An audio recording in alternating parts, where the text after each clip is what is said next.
Hai guys, perkenalkan nama aku Sabita Eka Febrianti dengan NIM 123002229 dari Prodi S1 Kebidanan di Universitas Nahdlatul Ulama Surabaya. Di sini aku mau membacakan materi tentang biomekanika di dalam praktik kebidanan. Yang pertama yaitu kita mempelajari pengertian biomekanika. Biomekanika yaitu suatu ilmu yang menggunakan hukum-hukum fisika dan konsep keteknikan untuk mempelajari gerakan yang dialami oleh beberapa segmen tubuh dan gaya-gaya yang terjadi pada bagian tubuh tersebut selama aktivitas normal.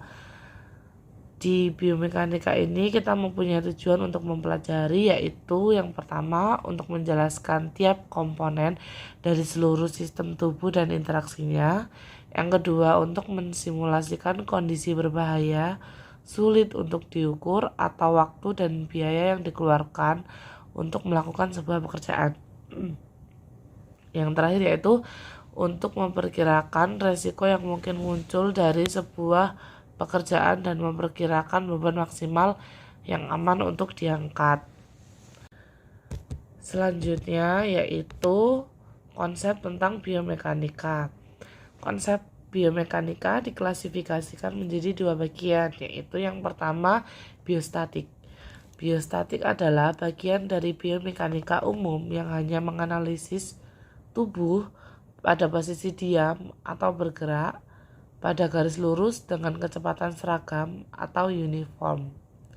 Yang kedua yaitu biodinamik adalah bagian dari biomekanika umum yang berkaitan dengan gambaran gerakan-gerakan tubuh tanpa mempertimbangkan gaya yang terjadi atau kinematika dan gerakan yang disebabkan gaya yang bekerja dalam tubuh atau kinetik. Selanjutnya yaitu kita mempelajari tentang sistem kerangka dan otot manusia atau muskuloskeletal system. Di dalam tubuh manusia terdapat beberapa sistem koordinasi dan salah satunya adalah sistem otot dan kerangka atau muskuloskeletal system. Sistem ini sebenarnya tersusun oleh dua buah sistem, yaitu otot dan tulang. Keduanya saling berkaitan dalam menjalankan pergerakan tubuh manusia. Otot menempel pada bagian tulang untuk menggerakkan tulang rangka. Organ-organ tubuh manusia yang menyusun sistem ini meliputi yang pertama yaitu ada tulang. Bagian tulang tersusun dari jaringan yang sangat keras yang berfungsi untuk membentuk kerangka dan pelindung dari organ dalam. Tulang dalam sistem bergerak berfungsi pembentuk gerakan pasif. Tulang juga berperan penting dalam proses pembentukan sel-sel darah merah di bagian sumsum. Selanjutnya yaitu sambungan tulang rawan atau kartilage. Kartilage ini jaringan ini berfungsi sebagai penghubung antar tulang seperti pada setiap sambungan.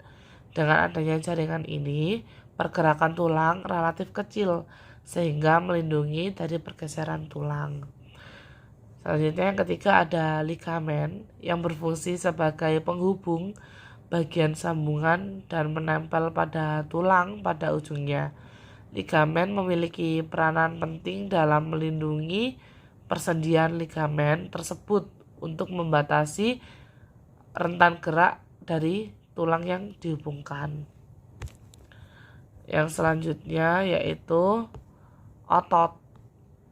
Pergerakan utama dalam tubuh manusia adalah otot, atau sering disebut sebagai alat gerak aktif. Sel-sel otot menghasilkan panas tubuh untuk menjaga kestabilan panas tubuh akibat pengaruh dari luar.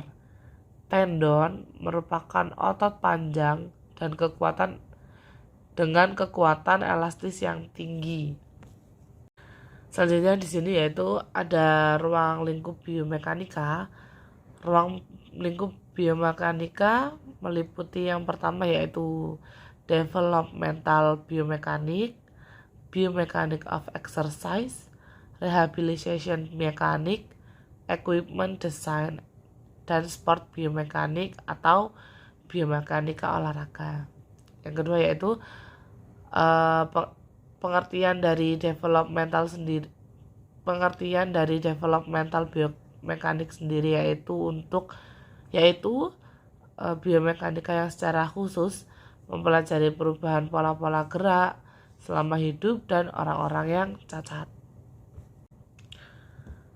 Oke, sebelum lanjut ke videonya, saya mau memperkenalkan sebuah produk skincare yang saya pakai ke kalian agar kalian tahu manfaat-manfaat skincare itu di kulit saya apa dan tujuan skincare itu untuk apa. Saya biasanya menggunakan sunscreen dari Azarin yang Hydra Max C Sunscreen Serum yang SPF-nya 50 PA++++.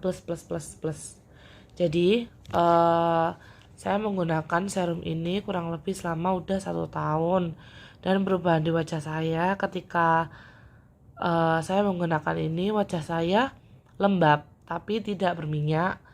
Dia bisa menahan minyak yang ada di wajah, yang ada di muka kita kalau kulit kita jenis kulit kita itu berminyak. Jadi kan ada beberapa sunscreen tuh yang membuat lembab tapi juga membuat berminyak, yang nggak bisa menahan minyak dalam wajah.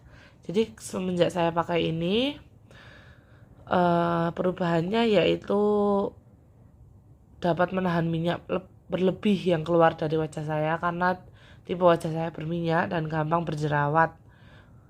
Terus yang kedua, dia tidak white cast ya. Jadi ada beberapa sunscreen yang mungkin white cast. Jadi saat kita berkeringat atau saat kita terkena sinar matahari, itu mereka ada yang luntur. Jadi maksudnya ada yang hilang gitu. Jadi nanti jadinya itu belang. Jadi kalau ini tuh, kalau selama saya pakai sunscreen ini enggak terjadi seperti itu. Dia tanpa white cast juga, terus dia juga bisa membuat bedak kita itu tahan lama gitu, nggak mudah geser. Jadi dia itu kelebihannya juga bisa menahan make up yang ada di wajah kita. Oke. Ini saya pakai yang extra moist and glow ya, dari Azarin. Oke, kalau gitu kita lanjut lagi ke videonya. Selanjutnya yaitu ada aplikasi biomekanika dalam medis. Yang pertama, mekanika tubuh atau body mechanic. Yang kedua, kesegarisan tubuh atau body alignment. Yang ketiga yaitu pengaturan posisi, dan yang terakhir yaitu traksi. Di sini pengertian body mechanic sendiri yaitu merupakan penggunaan tubuh yang efisien, terkoordinir, dan aman untuk menghasilkan pergerakan dan mempertahankan keseimbangan selama beraktivitas. Yang selanjutnya yaitu body mechanic sendiri meliputi 3 elemen dasar.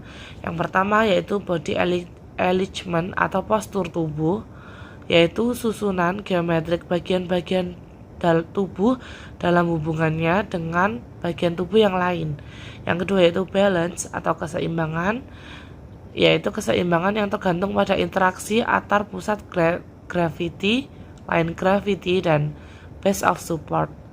Yang terakhir yaitu koordinasi body movement atau gerakan tubuh yang terkoordinir, yaitu di mana tubuh atau body mekanik berinteraksi dalam fungsi muskuloskeletal dan sistem syaraf. Sekian presentasi dari saya mengenai biomekanika. Kurang lebihnya saya mohon maaf. Wassalamualaikum warahmatullahi wabarakatuh. Bye.